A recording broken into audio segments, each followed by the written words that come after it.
Le sport automobile au Maroc en profite, hein, on le voit aujourd'hui, puisque là on a 4 pilotes marocains qui courent en championnat du monde, c'est une première. D'ailleurs, pour l'anecdote, il faut savoir que c'est le pays, la nation la mieux représentée en championnat du monde de WTCC, c'est extraordinaire.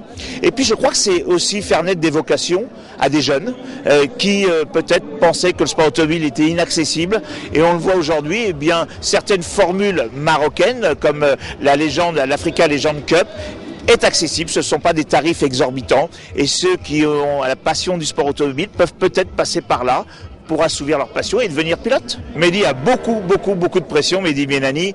D'abord parce qu'il est at home, comme on dit dans le sport automobile, il est chez lui devant son public, le public le soutient, on l'a vu encore dans les tribunes tout à l'heure avec les Mehdi, les encouragements. Mehdi est devenu un pilote professionnel à part entière, hein, il roule pour le team Vickers BMW, qui est une équipe semi-indépendante. Il a un objectif, c'est d'être champion du monde cette année des pilotes indépendants. Je crois qu'il supporte très bien la pression.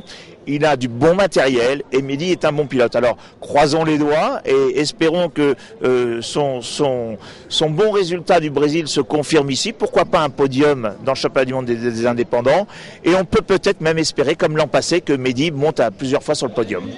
Écoutez, il a déjà gagné l'année dernière chez les indépendants, il a renouvelé cette année. Moi je lui tiens un grand coup de chapeau, et j'ai vu quand il a gagné, tous les spectateurs l'applaudissent, l'encouragent.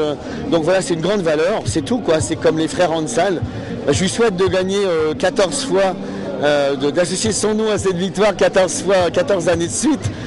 Malheureusement, il n'a pas un autre frère qui a peut-être le même talent que lui, donc il a encore plus de travail à faire que les frères Hansal, mais vraiment coup de chapeau, ça fait vraiment plaisir. Chapeau Mehdi. La fierté, c'est au Maroc, chez nous, devant notre public, savoir que maintenant notre public sait qu'on a ramené cette Coupe du Monde au Maroc, et qu'aujourd'hui, on brille devant lui, devant leurs yeux, et on est devant. Youssef a démarré dernier à cette course, il a terminé premier, c'est exceptionnel. Ça ne se voit nulle part que dans cette série Legend Car. Ça n'est possible nulle part. Parce que nous avons tous les mêmes voitures, c'est le talent. Et Youssef a du talent. Youssef est passé de la Legend Car au WTCC, en série au trophée Yokohama. Et on espère que, Inch'Allah, il trouvera les partenaires qu'il faut pour aller réellement porter le drapeau, encore une fois de nouveau, à un nouveau championnat du monde. C'est tout ce qu'on lui espère. C'est un pilote talentueux. Au Maroc, on a énormément de pilotes talentueux. Et aujourd'hui, la Legend Car, l'Africa Legend Cup est là pour le prouver. Nous, notre objectif aujourd'hui est tout simple.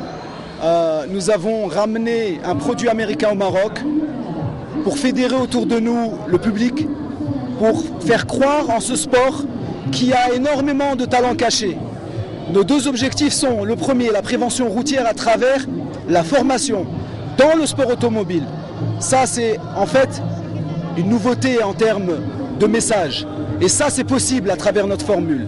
Et la deuxième chose, c'est que nous militons pour une infrastructure professionnelle définitive au Maroc, où nos pilotes vont pouvoir évoluer, faire preuve de leur talent, trouver les partenaires qui sont nécessaires pour aller en championnat du monde, porter très haut nos couleurs comme on le fait tout le temps.